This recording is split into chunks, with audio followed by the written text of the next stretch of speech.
Hello friends, welcome to my channel. இன்றைக்கி வீடியோவில் நம்ம என்ன செய்ய போகிறோம்னா ரொம்ப ரொம்ப ரொம்ப ரொம்ப ரொம்ப ஹெல்த்தியான ஒரு விஷயம், பாதாம் மில்க் பவுடர் தான் செய்ய போகிறோம்.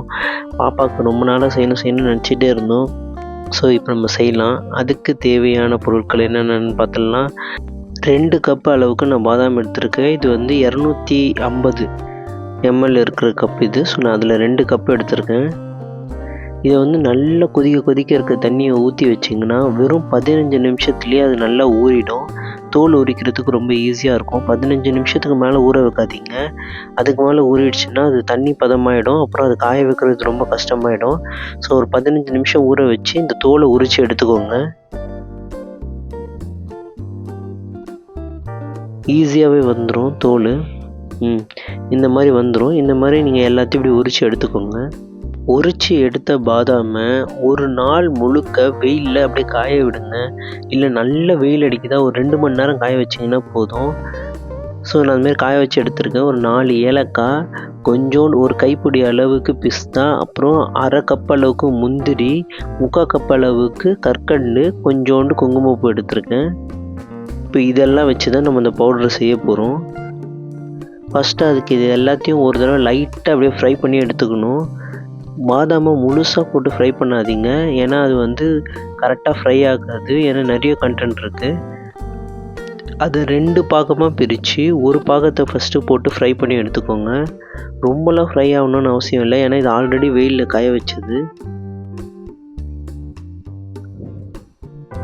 அவ்வளோதான். இந்த மாதிரி அப்படியே லைட்டாக ஃப்ரை பண்ணி எடுத்துக்கோங்க.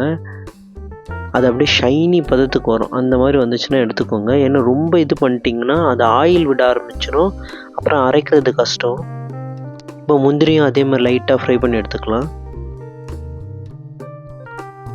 அடுத்து பிஸ்தாவையும் அதே மாதிரி லைட்டாக ஃப்ரை பண்ணி எடுத்துக்கலாம்.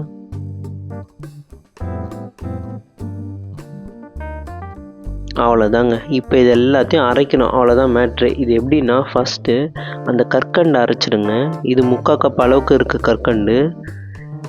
நீங்கள் இதில் மில்க் பவுடர் ஆட் பண்ணுறதா இருந்தால் நீங்கள் இந்த சுகர் கண்டென்ட்டை இன்னும் கொஞ்சம் கம்மி பண்ணிக்கோங்க. இந்த ஏலக்காய், குங்குமப்பூ இது எல்லாத்தையும் போட்டு ஒரே இதில் அரைச்சி எடுத்துக்கலாம். நல்லா பவுடராக அரையணும்.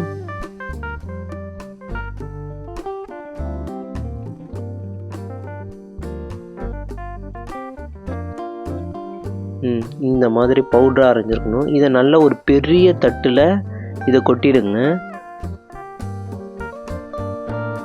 அடுத்து முந்திரியும் பிஸ்தாவையும் வறுத்தோம் இல்லையா, அதை அரைச்சி எடுத்துப்போம். இந்த முந்திரி, பிஸ்தா, பாதாம் இது எல்லாத்தையும் அரைக்கும் போது எப்படின்னா ஒரே பல்ஸில் ஃபுல்லாக அரைக்கக்கூடாது.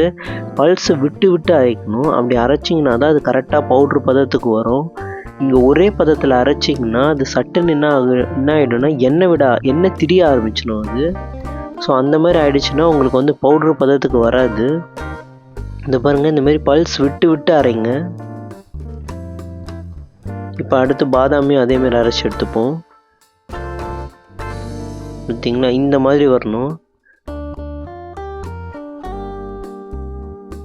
ரெண்டாவது தடவை நீங்கள் போட்டு அரைக்கும் போது என்ன பண்ணுங்கள், அதில் 1/4 ஸ்பூன் அளவுக்கு மஞ்சத்தூள் போட்டுக்கோங்க.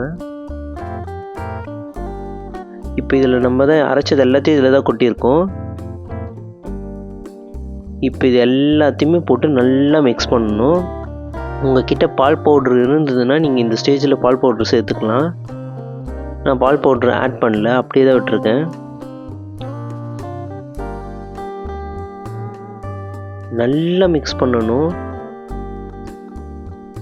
எங்கேயும் கட்டி இருக்கக்கூடாது, அந்த சுகர் எங்கேயும் தங்கிடக்கூடாது. ஸோ அதெல்லாமே நல்லா மிக்ஸ் ஆகி ஃபுல்லாக அது பவுடராக மாறணும்.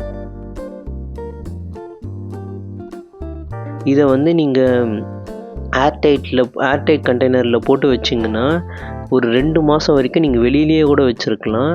நீங்கள் ஃப்ரிட்ஜில் ஸ்டோர் பண்ணுறதா இருந்தால் 4 மாதம் வரைக்கும் கூட வச்சு யூஸ் பண்ணலாம். ஸோ அவ்வளோதான். இப்போ நம்ம பவுட்ரு ரெடி ஆகிடுச்சு. ஒரு கிளாஸ்க்கு ஒரு 1.5 ஸ்பூன்லேருந்து 2 ஸ்பூன் வரைக்கும் நீங்கள் யூஸ் பண்ணிக்கலாம். நல்லா பாலை சூடு பண்ணி கொதிக்க இருக்கும் போதே ஊற்றிடுங்க.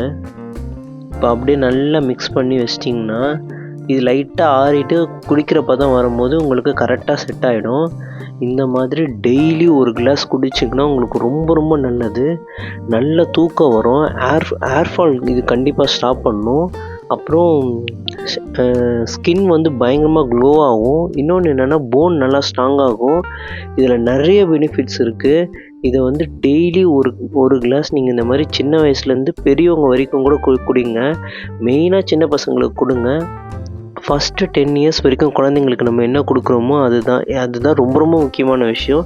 ஸோ எல்லா குழந்தைங்களும் கண்டிப்பாக சாப்பிட வேண்டிய ஒரு விஷயம். கண்டிப்பாக நீங்களும் ட்ரை பண்ணி பாருங்கள். இந்த வீடியோ உங்களுக்கு பிடிச்சிருந்தா லைக் பண்ணுங்கள், கமெண்ட் பண்ணுங்கள், ஷேர் பண்ணுங்கள், மறக்காமல் சப்ஸ்கிரைப் பண்ணுங்கள். அப்படியே பக்கத்தில் இருக்க அந்த பெல் ஐக்கானையும் ப்ரெஸ் பண்ணுங்கள். பாய்.